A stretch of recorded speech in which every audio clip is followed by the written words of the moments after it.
Saudara-saudara yang dikasihi Tuhan Yesus Kristus, tema ibadah kita hari ini, kita adalah saudara.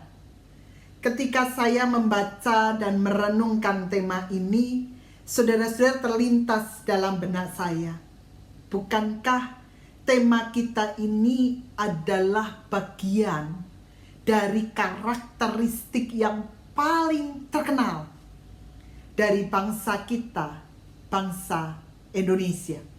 Ada banyak ungkapan atau pepatah dalam bahasa daerah yang menggambarkan tentang tema kita. Kita adalah saudara.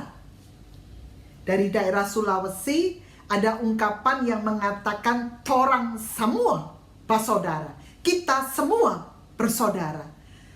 Ungkapan ini diambil dari sebuah peristiwa ketika mereka melihat ada 7 tawanan perang dari penjajah Belanda. Mereka melihat 7 tawanan itu dan timbul rasa empati, rasa kasih mereka. Karena itu mereka mendekati para tawanan itu, memberikan makanan, memberikan pakaian, dan mengatakan bahwa engkau tidak sendiri. Kami adalah saudaramu. Nah, ungkapan torang semua bersaudara mau menggambarkan bahwa kita bukan hanya mengatakan engkau adalah saudaraku, tetapi di dalam ungkapan itu juga mau mengatakan di dalam upaya kita menjadi saudara, panggilan kita adalah memanusiakan sesama kita, menghidupkan sesama kita. Dalam bahasa Jawa, saudara-saudara, mereka menggunakan sebuah pepatah, tuno satak bati sana. Kalau diterjemahkan dalam bahasa Indonesia, rugi sedikit, tidak apa-apa. Tetapi kita punya saudara. Rugi sedikit tidak apa-apa. Tetapi kita menambah saudara. Nah, pepatah ini biasanya dipakai oleh saudara-saudara kita di Jawa dalam dunia perdagangan. Mereka mengatakan bahwa ketika mereka berdagang, mereka bukan hanya bicara soal proses jual beli, mereka bukan hanya bicara soal mendapat untung, memperoleh penghasilan, tetapi mereka juga mengatakan di dalam kami berdagang, kami juga ingin menambah saudara. Karena itu ketika mereka berdagang, seringkali mereka kalau pembeli itu menawar, kadang mereka mengatakan ya sudah, tidak apa-apa. Atau kalau pembeli itu tidak menawar, kadang mereka menambahkan jumlah dari apa yang dibeli. Saya ingat betul seorang teman mengatakan, Bu Heni, kalau mau beli buah, belilah di kios yang paling pojok milik Bapak A. Kenapa? Karena orangnya baik, luar biasa. Dibandingkan harga, kalau kita mau membandingkan harga antara kios yang lain, maka bapak ini harganya yang paling miring.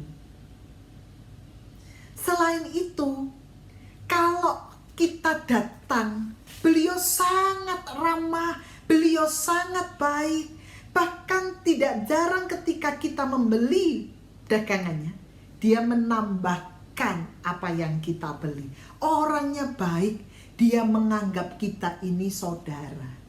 Saudara-saudara, ini adalah sebuah cerita, sebuah kesaksian bagaimana dalam hidup bersama kita selalu berupaya untuk membangun persaudaraan satu dengan yang lain.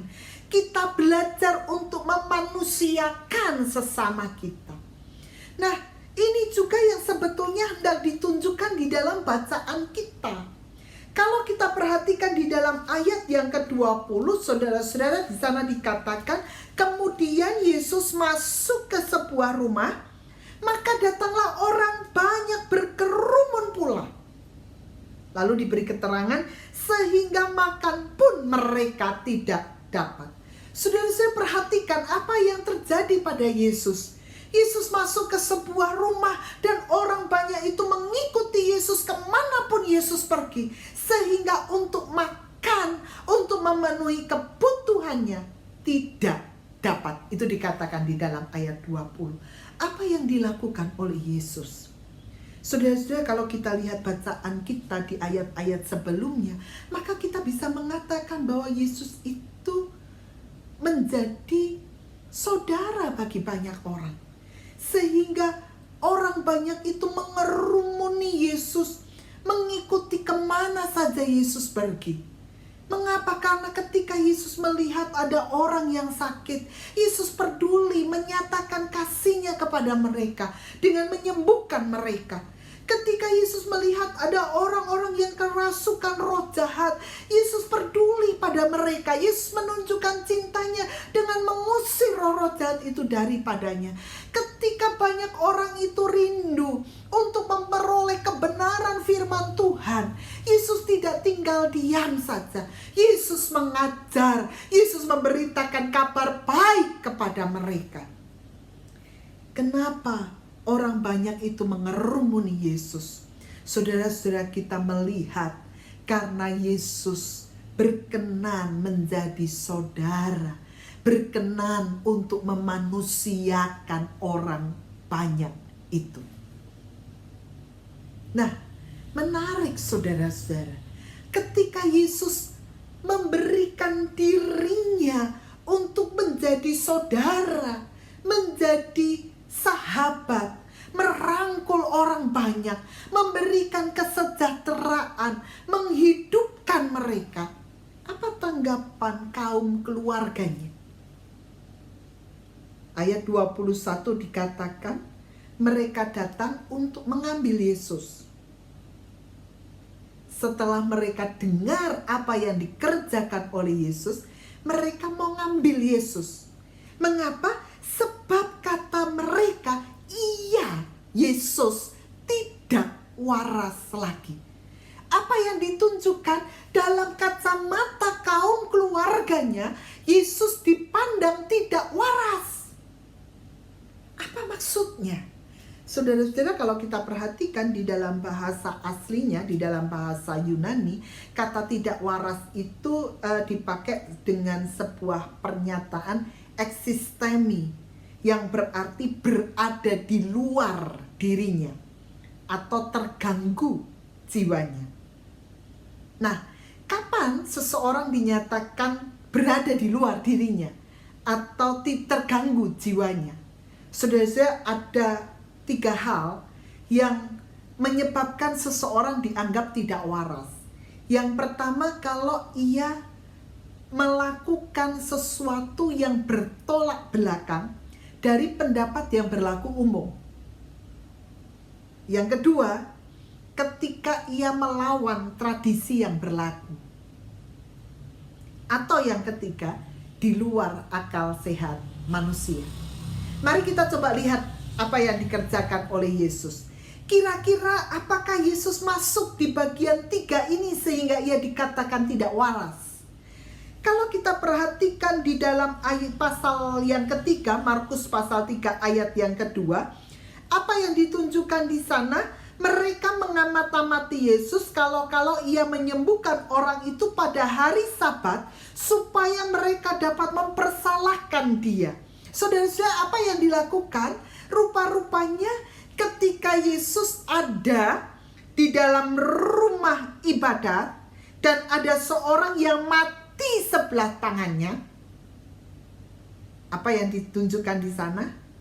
Yesus melakukan sesuatu, dan itu dilakukan pada hari Sabat.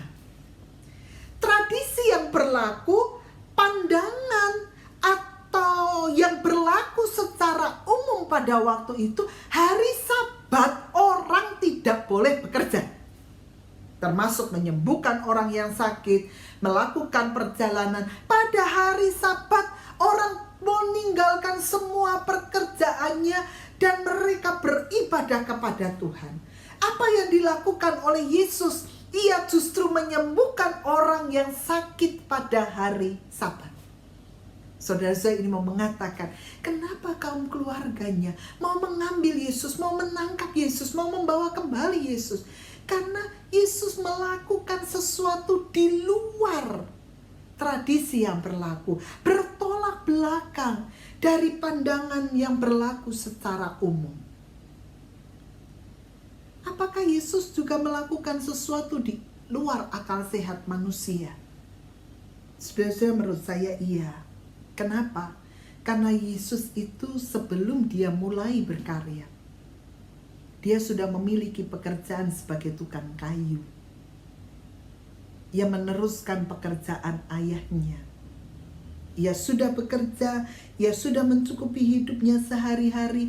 Apa yang dia lakukan, dia tinggalkan semua itu untuk melakukan kehendak Bapanya. Menyatakan mukjizat supaya orang percaya. Mengajar supaya orang mengenal kehendak Bapa, hidup di dalam pertobatan. Yesus meninggalkan pekerjaannya untuk melakukan kehendak Bapanya. Dan bagi keluarganya ini tidak masuk akal. Tidak hanya berhenti di situ saja, saudara-saudara. Bukan hanya kaum keluarganya yang menganggap Yesus tidak waras. Kalau kita perhatikan di dalam ayat 22 di sana ditunjukkan ahli-ahli Taurat yang belajar tentang firman Tuhan, yang mendalami firman Tuhan terus-menerus datang dari Yerusalem mengatakan kepada orang banyak itu, ia kerasukan Beelzebul. Dengan penghulu setan, ia mengusir setan. Apa yang dikatakan oleh ahli Taurat? Tindakan Yesus itu tidak mendapatkan apresiasi, tetapi justru dicela, dipandang sebagai tindakan dari para penghulu setan. Saudara-saudara, lihatlah ketika Yesus belajar, ketika Yesus itu sedang melakukan menjadi saudara bagi banyak orang.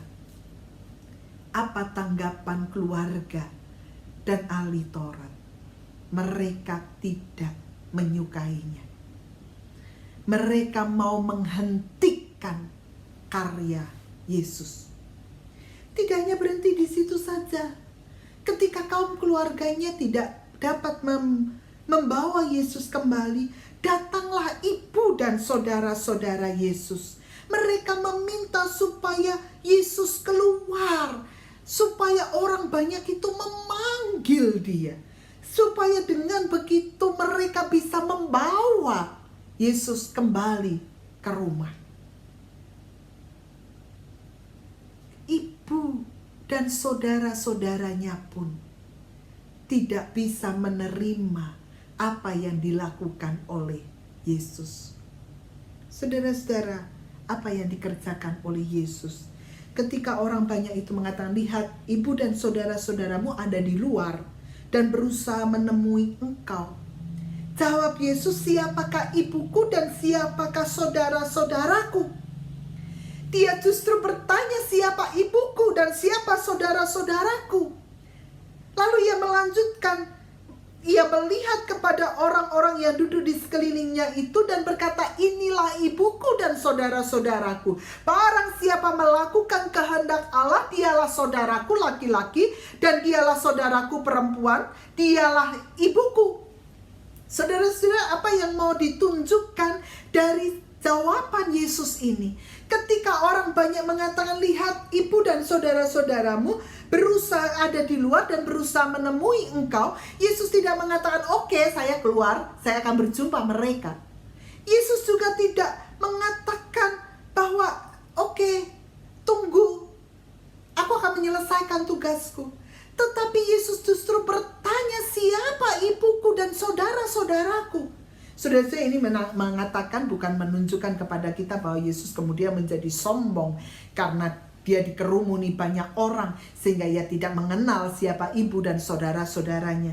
Tetapi Yesus sebetulnya hendak menunjukkan bahwa yang disebut saudara, yang disebut ibunya adalah orang yang bersedia untuk menjadi saudara bagi sesamanya.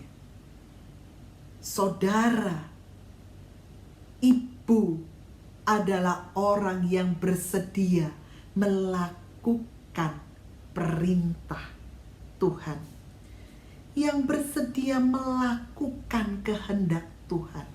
Apa kehendak Tuhan? Panggilan kita, kehendak Tuhan adalah menjadi saudara bagi sesama kita. Karakteristik bangsa kita yang terkenal, kita adalah saudara. Ini juga menjadi karakteristik yang paling terkenal dari umat percaya, orang-orang Kristen. Menjadi saudara, memanusiakan sesamanya. Dan Yesus mengatakan, itulah saudaraku, dialah ibuku. Yaitu ketika kita juga menerapkan kehendak Tuhan, menjadi saudara bagi sesama kita. Saudara-saudara, ada sebuah cerita yang sangat menarik.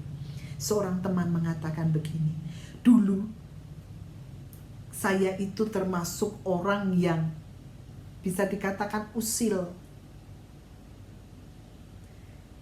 Saya punya sebuah pengalaman yang luar biasa bersama dengan teman saya. Teman saya ini kalau dikatakan, bisa dikatakan dia adalah orang Kristen baru. Saya ini lebih tua, karena sejak kecil, sejak di dalam kandungan saya ini adalah orang Kristen. Dia menjadi Kristen ketika baptis bersama dengan saya. Satu kali kami berjalan bersama, ketika kami berada di kampus. Kami sampai di sebuah taman kampus. Nah, kami melihat hal yang sama. Apa itu? Sepatu yang sudah lusuh dan usang. Kami tahu nih sepatu adalah milik tukang kebun. Lalu saya mengatakan kepada teman saya ini, yuk kita kerjain tukang kebun ini. Caranya, ambil salah satu sepatunya, kita sembunyikan. Lalu kita sembunyi di balik pohon, kita lihat apa reaksi dari tukang kebun itu. Mari kita lakukan itu. Saudara-saudara, teman ini mengatakan rupa-rupanya teman saya nggak setuju. Teman saya mengatakan begini, kita bakal tahu apa reaksinya. Bingung, marah, dia pasti akan mencari kemana-mana sepatu yang ia butuhkan. Nah, bagaimana kalau saya menyampaikan ide yang lain? Apa itu? Teman itu mengatakan begini, kamu punya cukup uang, hidupmu jauh lebih mapan dari tukang kebun itu. Bagaimana jika kamu memasukkan uang di dalam sepatu yang usang itu? Lalu kita sembunyi. Apa reaksi orang itu? Nah, saudara, ide ini ditanggapi dengan baik oleh teman saya ini. Lalu mengatakan, oke, bagi saya uang sedikit gak masalah lah. Oke, saya masukkan uang itu dalam sepatu yang sudah usang. Lalu mari kita sembunyi. Tidak berapa lama tukang kebun itu datang. Dia membersihkan kakinya, lalu memasukkan kakinya itu dalam sepatu. Dia merasa kok ada sesuatu yang mengganjal. Dia keluarkan kakinya, dia lihat dalam sepatunya, dia menemukan beberapa lembar uang. Lalu dia ambil sepatunya yang lain, dia lihat di dalam, dia mengeluarkan dan beberapa uang dia temukan. Kemudian tukang kebun itu melihat ke kanan dan ke kiri. Tidak ada orang. Dengan uang yang di tangannya itu kemudian dia mengaнаdah ke atas dan mengatakan, Tuhan terima kasih. Karena Engkau memberikan berkat yang luar biasa dalam hidupku. Hari ini aku tidak punya uang untuk memberikan obat untuk istriku yang sakit. Aku tidak punya uang untuk anak-anakku makan hari ini. Tetapi Engkau memberi hari ini uang untuk aku bisa membelikan obat bagi istriku dan makan bagi anak-anakku. Tuhan terima kasih karena Engkau baik. Saudara melihat peristiwa itu. Teman ini menangis. uang cuma sedikit, dia bisa mengucap syukur luar biasa. Uang yang sedikit itu bagi saya cuma, ya saya kasihkan ke tukang kebun itu nggak masalah kok. Nggak ada ruginya. Bagi dia uang itu sangat berharga. Luar biasa. Lalu teman saya itu menepuk pundak saya dan mengatakan, lihat, menjadi saudara bagi sesamamu itu jauh lebih indah ketimbang engkau menjadi musuh bagi sesamamu. Saudara-saudara, cerita ini mau mengajak kepada kita untuk melihat panggilan kita adalah menjadi saudara bagi sesama kita dalam hidup sehari-hari. Karena itu yang dikehendaki Tuhan di dalam hidup kita. Karena itu, selamat berkarya sebagai saudara bagi sesama kita, memanusiakan sesama kita, dan biarlah nama Tuhan dipermuliakan. Tuhan memberkati. Amin.